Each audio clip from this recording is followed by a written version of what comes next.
उठो युवा, तो तुम आशु शिल्पी हो, इतनी याद पाई होगी, तुम्हें किस गुरु ने दीक्षा दी? किसी ने नहीं आचार्य, मैं शिल्पी बना क्योंकि मुझे जीवित रहना था। कला तुम्हारा जीवन है, यही ना? जीवन भी है और जीवन यापन का साधन है। वो सारे जीवन का प्रतिबिंब है। देखो, हमारे पुराण दिवाले को आके भर पड़ देगी। ये सारे जीवन की गति का निष्पत्ति है।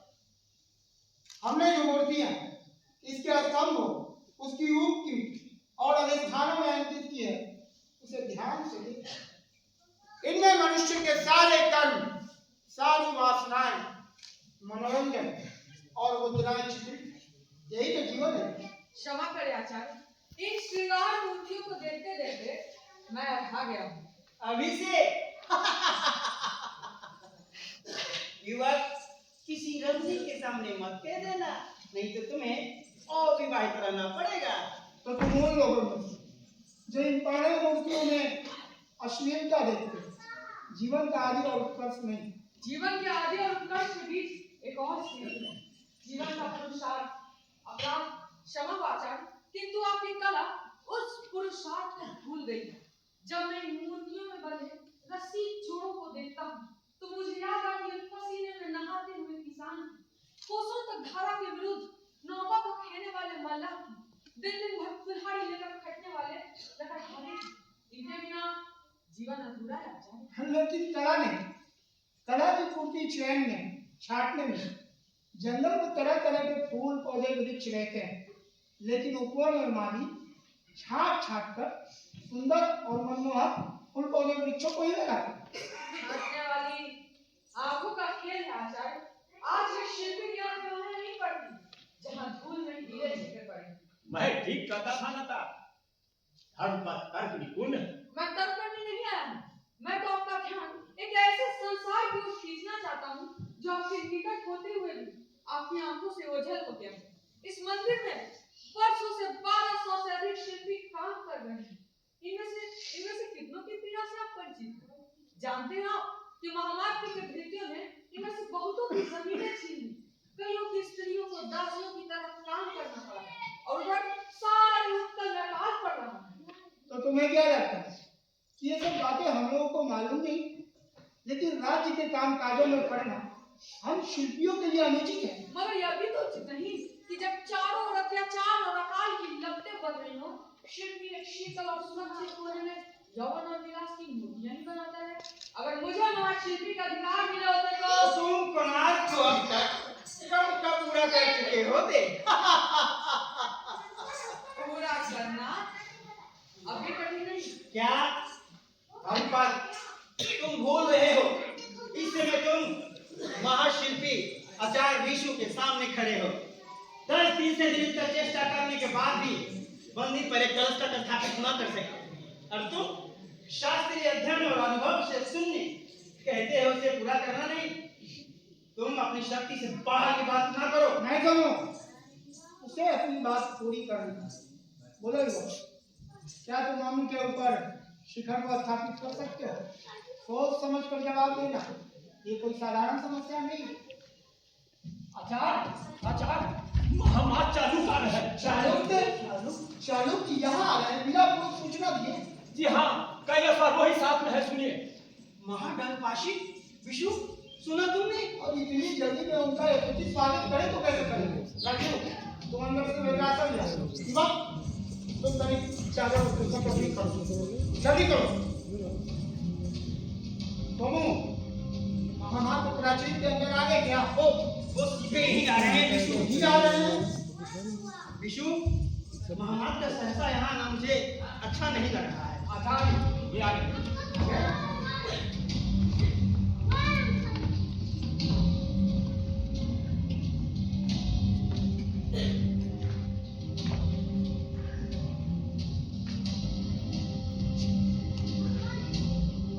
तुम जानते हो विशु, मैं किस तरह से क्यों आया?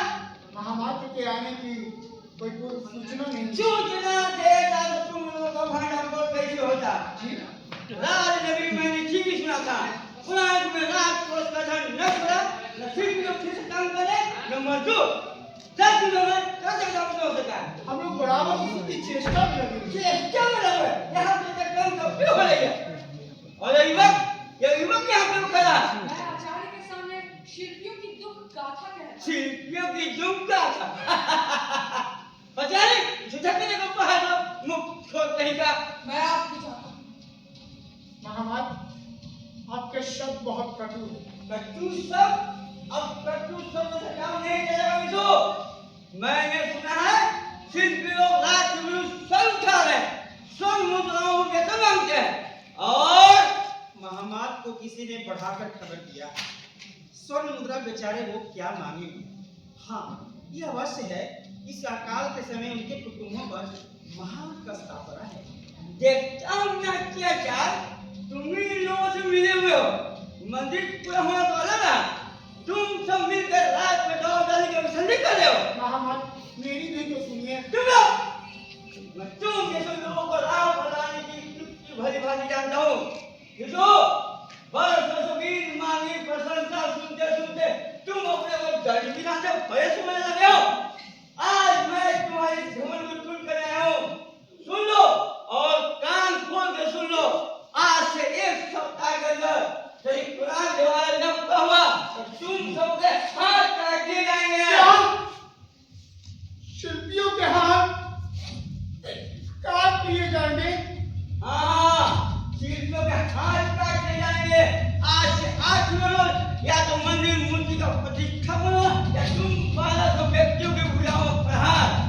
यही महाराज नरसिंहदेव की आज्ञा है। हाँ महाराज नरसिंहदेव की आज्ञा है और मेरी महागंड फांसी की आज्ञा है। उत्कल नरे उत्कल नरे उत्कल नरे। अब क्या होगा? राजनगरी में अपराधियों के हाथ कटते मैंने देखा है बहुत पीड़ा होती है। महाराज मेरी वर्षों की सेवाओं पर इतना बड़ा कुटारा खाक करेंगे। क्या मालूम उत्कल नरेश की आज्ञा है या महामात का अपना उत्पाद। हम लोगों के पास साधन भी तो नहीं है कि महाराज की मन की बात जान सके।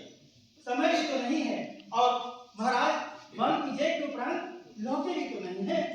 7 दिन केवल 7 दिवस के बाद हम सबों के हाथ काट दिए जाएंगे। ये हाथ आचार्य क्या कोई उपाय नहीं है?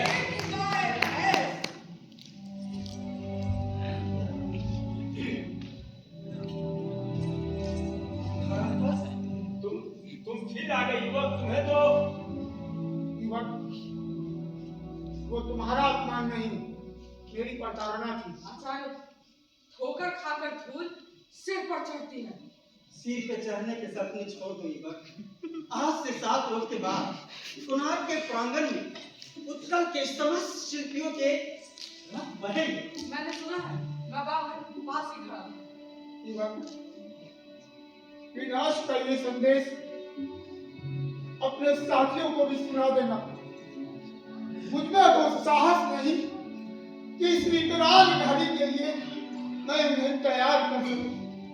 निर्दय अत्याचार ये छायाग्रही जो विकसित है और मुरझाते हैं उनको एकाग्र विपत्ति घड़ी के लिए तैयार होने की कोई जरूरत नहीं है। लेकिन मैं कहता हूँ इसकी नौबत क्यों है? मेरी बुद्धि काम नहीं कर रही। मुझे अवसर दे आचार्य। तुम्हें महामंत्री के आने से पहले आपने मुझसे पूछा था कि क्या तुम अम्ल के ऊपर शिखर को स्थापित कर सकते हो। मेरा उत्तर है आचार्य कि मुझे अवसर दिया जाए। यदि तुम्हें अवसर दिया जाए तो तुम क्या करना चाहोगे युवक? आचार्य मुझे लगता है कि कोणार्क के कमल की पंखुड़ियां उल्टी हैं। उन्हें उलट दिया जाए तो कलश शायद ठहर सके। कोणार्क का तुम्हारा मतलब छत्र के ऊपर कमलाकार अम्ल से है? जी यदि इसके हर एक पटल को कुछ इस तरह से रखा जाए कि जो बाहरी हिस्सा है वो अंदर केंद्र पर हो और जो नुकीला भाग है वो बाहर निकले तो उसकी आकृति फिर एक कमल सी हो जाएगी। कली किसी नहीं लेकिन कलश स्थिर रहेगा। तुम्हारी बातें सारी ही नहीं जान पड़ती है।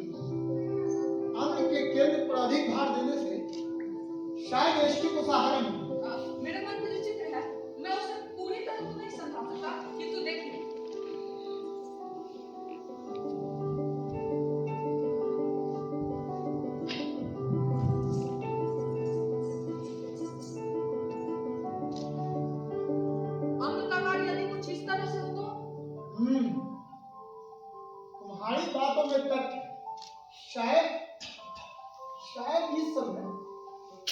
केंद्र के बाहरी भाग पर अनुपात से अधिक हो। अगर उस भार को हल्का कर दिया जाए तो ठीक ही तो कहते हो। हाँ बिल्कुल ठीक कह रहे हो।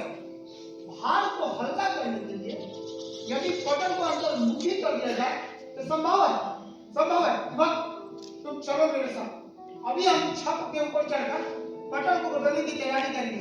आओ। ठहरिए। यदि मेरी युक्ति सफल हो जाए और कोणार्क के शिखर को हम स्थापित कर सके तो मुझे क्या मिलेगा? तुम्हें क्या चाहिए युवक? जो कुछ मेरे पास है मैं तुम्हें दे दूंगा।